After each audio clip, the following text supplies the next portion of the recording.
Nós queríamos dizer é pedir desculpa por estarmos aqui fora. A direção desta escola, violando a Lei Geral do Trabalho em Funções Públicas, não permitiu que quer os dirigentes sindicais, quer os jornalistas entrassem dentro das instalações. Como se sabe, a lei sindical obriga a que, desde que não haja perturbação do serviço, os serviços sejam abertos, as instalações, para que se desenvolva a atividade, e os artigos 9 e 10 do Estatuto do Jornalista permite-lhe que acompanhe para a atividade que é necessário também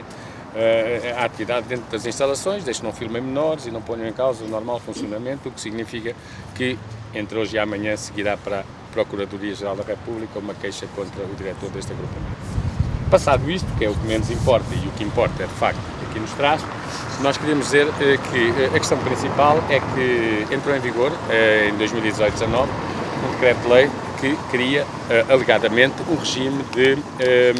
educação inclusiva. É o decreto-lei 54, teve entretanto algumas alterações, pequenas correções na Assembleia da República, através de uma retificação já deste ano também, 2019, e há uma avaliação que tem que se fazer, porque supostamente este decreto-lei criaria um regime de educação inclusiva, ou seja, um regime que abria portas a todas as crianças na escola pública, sendo que a escola pública a todas daria as respostas adequadas, tendo em consideração aquilo que é a sua obrigação enquanto escola pública, claro. Só que,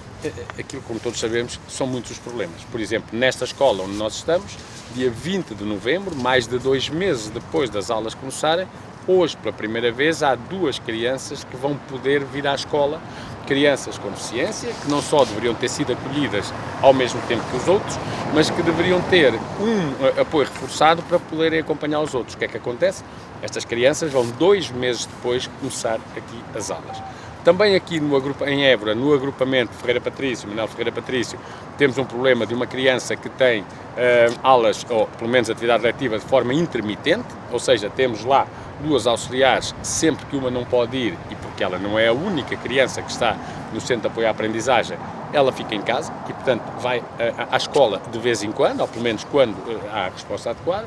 Temos também, como já aqui se viu, o caso em outro agrupamento aqui de Évora, penso que na André Gouveia, não é? Uma criança que, tendo o ensino à distância, por não haver condições para que a tenha diretamente, a distância por vezes acaba por ser absolutamente inultrapassável e não tem acesso à escola. Portanto, ou seja, a educação inclusiva para a FENPROF é algo inquestionável e que nós defendemos até onde for necessário, mas ela só existe se houver condições. Portanto, não é nestas condições em que crianças com dificuldades de aprendizagem ou com necessidades educativas especiais, e é curioso porque o decreto-lei aboliu a designação de necessidades educativas especiais, mas não conseguiu abolir as crianças e os jovens que as têm, e em muitos casos não dá resposta a essas crianças e jovens. E até é curioso, e até gostaríamos, com certeza o Ministério da Educação um dia destes dirá, se quando fala em acabar com as retenções, é com esta resposta às crianças que até precisavam de apoio acrescido, que vai acabar com as retenções, ou se o que vai fazer é outra coisa qualquer administrativa para dar satisfação, por exemplo, a quem entra com dinheiro para o sistema educativo, nomeadamente a União Europeia. Esta realidade acontece só em Évora? Não, esta realidade não acontece só em Évora, temos aqui esta coincidência de 3 casos em 3 agrupamentos, mas infelizmente acontece em mais sítios. Vou-lhe dar um exemplo. O Centro de Recursos, e não só com crianças com necessidades educativas especiais, o Centro de Recursos TIC, por exemplo, num dos agrupamentos em Guimarães, está fechado por não ter, é um centro de recursos por não ter recursos, neste caso humanos. E, portanto, nós temos esta situação que também tem a ver com o rácio dos funcionários, porque uma criança com deficiência vale, no cálculo do rácio, tem uma ponderação de 1,5, mas essa ponderação de 1,5 não resolve, por exemplo, o problema de crianças que não precisam de meio acompanhamento, mas precisam, por exemplo, em alguns casos, de um acompanhamento completo. E mesmo em relação aqui a este agrupamento, vamos ver se a resposta, porque são 2 crianças aqui e mais uma criança em outra escola, se a resposta com as 3 funcionárias que são colocadas a tempo parcial apenas algumas horas, não é a tempo integral, vão ser suficientes para que as crianças aqui se possam manter. E, portanto, aqui surge outro problema também. É que muitas vezes algumas crianças, por razões, sobretudo por razões que têm a ver com a incapacidade das escolas públicas darem resposta e terem condições para as acolher, são obrigadas a ir a frequentar, por exemplo, colégios de educação especial. Esses colégios, para além desses alunos que a escola pública não consegue acolher, têm também outros que eventualmente os pais optaram por lá colocar, mas não é desses que nós falamos, porque em relação a esses, se a opção é dos pais, obviamente que o dever de pagar a frequência também tem que ser dos pais, mas relativamente àqueles que estão nesses colégios por não terem possibilidade de estar em escolas públicas, o Estado tem contratos de cooperação para essas crianças, precisamente porque são jovens crianças que não têm resposta na escola pública, só que acontece que,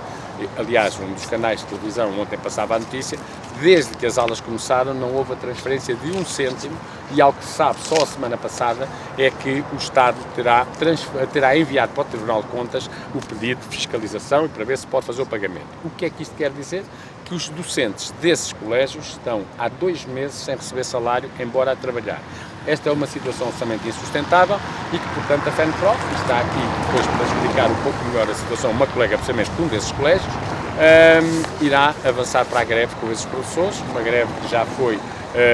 enviado o pré-aviso, que terá lugar, precisará de 48 horas neste primeiro momento, porque não é aceitável, e portanto a FENPROF jamais estará de acordo, que haja quem esteja a trabalhar numa causa que é tão exigente e tão complexa, mas que não receba 1 cêntimo pelo seu trabalho, e isto cria dificuldades a pessoas que, naturalmente, não são pessoas ricas, pessoas abonadas. Para concluir, dizer então que fizemos também este estudo junto das escolas e dos professores. Eu digo das escolas e dos professores, parece a mesma coisa, mas não é. Das escolas, junto das direções das escolas e junto dos professores, com inquéritos que enviámos mais ou menos semelhantes para as direções e para os colegas, precisamente para saber qual é a avaliação que fazem deste novo regime de educação inclusiva, que tem tantos problemas como aqueles que eu até agora já fui aqui falando. Nós tentámos ter um universo de 10% das escolas, para fazer este estudo não necessitaríamos de mais, não é? E é ligeiramente superior, por exemplo, nas escolas, de 801 escolas e agrupamento, enviámos para 92, dos quais recebemos respostas distribuídos pelas regiões do continente do norte, onde a maior parte das escolas estão concentradas, 30% das respostas, do centro, de Lisboa e aqui do sul, também com um número significativo, aqui de 24% dos inquéritos são aqui do Alentejo e Algarve. Pedimos às direções e pedimos aos professores, ou seja, pedimos àqueles que, estando à frente das escolas, não são propriamente os que estão nas salas com as crianças a aplicar o regime, mas são aqueles que, enfim, foram, eu diria, levaram as lavagens ao cérebro, se quisermos assim, da parte do Ministério e do Sr. Secretário de Estado, João Costa, sobre os enormes benefícios deste novo regime, que os tem, do ponto de vista teórico, e os professores, que são aqueles que no dia-a-dia, dentro da sala de aula, estão a aplicar. E a conclusão é extraordinária. A minha colega Ana Simões irá falar deles, mas só para vos dar um número em geral, depois ela será mais particular, dizer, isto é curioso, que 2/3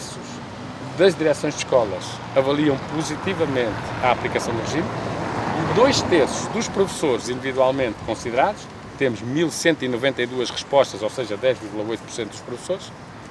2/3 consideram o regime globalmente negativo. Portanto, é curioso como dentro da mesma escola, quem tem que mandar aplicar acha bem e quem tem que fazer e percebe as dificuldades acha mal. Como é que vê essa diferença nas respostas? É isso que eu vou deixar então a nossa colega da Educação Especial, mas ainda assim o que eu vejo é precisamente aquilo que eu disse, provavelmente os seus diretores, ou porque não estão a aplicar, mas apenas a mandar fazer, ou porque se calhar fica sempre bem quem está à frente de uma escola e é diretor agradar ao poder, e o poder quer que se diga bem da coisa. Provavelmente essa é a resposta, é a diferença entre a resposta das direções e a resposta dos professores que estão nas salas de aulas com os alunos e que sentem as dificuldades e as faltas de tudo e mais alguma coisa para darem as respostas adequadas. Isto para dizer o quê? Que a nossa conferência de imprensa de hoje não é para dizer que o regime de educação inclusiva deve acabar, porque nós não somos a favor de regimes seletivos e de exclusão. É para dizer que não vale a pena ter um discurso e depois uma prática que o contraria. O que vale mesmo a pena é criar condições para que a escola seja inclusiva. E é isso que o Ministério da Educação não está a fazer. E o que é que a FENPROF vai fazer? Em relação à FENPROF, portanto, a nossa crítica, a nossa posição crítica tem sido mais do que manifestada. Já agora dizer-vos também o seguinte, que depois é curioso, porque os seus diretores, que 2/3 consideram positivo este regime, depois quando chega à apreciação crítica do dito, os problemas que eles identificam são quase os mesmos que os professores também identificam, mas depois concluem que falta isto, falta aquilo, não há não sei o quê, depois os recursos também estão em falta, mas aquilo não é mau.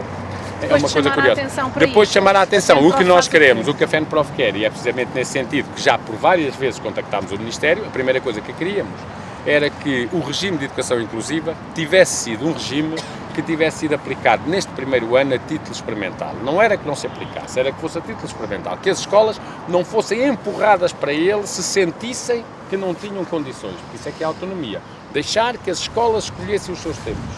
E isso o Governo não aceitou. Impôs à força, implementou à pressa e, portanto, tinha que se avançar. Portanto, aquilo que nós agora achamos que tem que ser feito, e por isso quiser fazer este questionário, que deixámos em aberto para os professores colocarem as críticas, não pusemos já previamente quais eram os problemas e assinal com uma cruz, nada disso. A única coisa que perguntámos, e depois os números a minha colega diz já, foi melhorou, piorou, ou nem uma coisa nem outra, ficou na mesma, e depois porquê? Portanto, as pessoas diziam, melhorou, mas justificassem, piorou, e justificassem, ou dissesse, isto está tudo na mesma. Pronto, aquilo que nós queremos, e é o que agora se exige, outra coisa não podia ser, era que o Ministério da Educação pare para pensar, não é suspenda a aplicação e volta ao que estava antes, não é isso, é pare para pensar e, sobretudo, para avaliar. Que avalie exatamente e com rigor aquilo que está a acontecer. Que ouça o que lhe têm a dizer aqueles que estão no terreno a aplicar o regime de educação inclusiva. Não só os professores de educação especial, não só os professores titulares de turma, não só os professores coadjuvantes, mas também, em muitos casos, os próprios alunos e os pais encarregados de educação. Tem que o fazer. Que assinale e não considere isso como uma avaliação negativa de quem quer acabar e uma crítica destrutiva de quem quer acabar com a inclusão na escola. Nada disso. É que considere que aqueles que aplicam este regime são aqueles que melhor sabem o que falta e o que é preciso fazer e que altera a lei no sentido de corrigir os erros que o regime tem. Isso é aquilo que nós esperamos do Ministério da Educação e é isso que nos traz aqui, não outra coisa, porque para nós a escola que exclui não é a escola que serve. A escola que serve é a escola que inclui e que tem todos. Mas, por vezes, incluir sem condições, meter um aluno com graves dificuldades até às vezes de comportamento e outro tipo de necessidades, numa turma onde estão 30 ou onde estão 28, tê-los lá,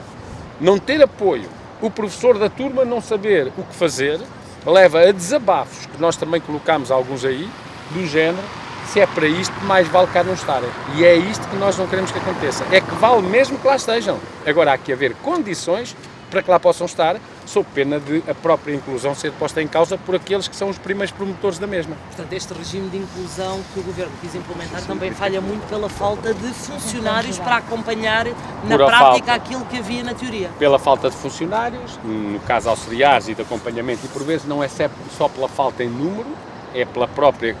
formação e qualificação desses funcionários, mas nós neste momento até estamos no problema até do número, pela falta de funcionários, pela falta de outros técnicos, de terapeutas, de psicólogos, de outras pessoas que vão apoiar, também de professores de educação especial, e por medidas como, por exemplo, uma redução significativa do número de alunos por turma, porque quer dizer, ou por exemplo, no primeiro ciclo, quer dizer, ninguém consegue ter, uma prática de inclusão se tiver dentro da turma alunos de 3 ou 4 anos de escolaridade, em que tem que dividir por cada ano de escolaridade todo o tempo. Ou seja, há medidas que custam dinheiro, ou seja, que exigem investimento, mas como é evidente, a inclusão e o fim das retenções, se quisermos, é outro problema, não se faz para se poupar dinheiro. A inclusão acontece, mas para que ela aconteça, porque a sociedade é aqui que começa a construir os princípios de inclusão, é na escola, mas para que a inclusão seja uma realidade e as pessoas queiram, que não haja pais que digam eu não quero o meu filho ali porque não há tempo para lhe dar atenção, ou eu não quero aquele menino na turma do meu filho porque ele distrai os outros todos. Isso não pode acontecer, mas isso só não acontece se as condições em que se trabalha nas escolas não forem as atuais. Se os professores tiverem condições de resposta, porque têm menos alunos e, portanto, um trabalho mais individualizado com cada um deles, e em particular com os que têm maiores dificuldades e necessitam de mais apoio, tiverem professores de apoio em quantidade, também capaz de dar uma resposta e não apenas para passar por lá e estar meia horinha por dia com um aluno, porque alguns precisam de um acompanhamento muito mais prolongado, que haja funcionários, claro, que haja outros técnicos também e que as escolas tenham toda uma prática de inclusão que não vão tendo. E este é um dos problemas que nós temos, aliás, os colegas identificam-no ali no estudo.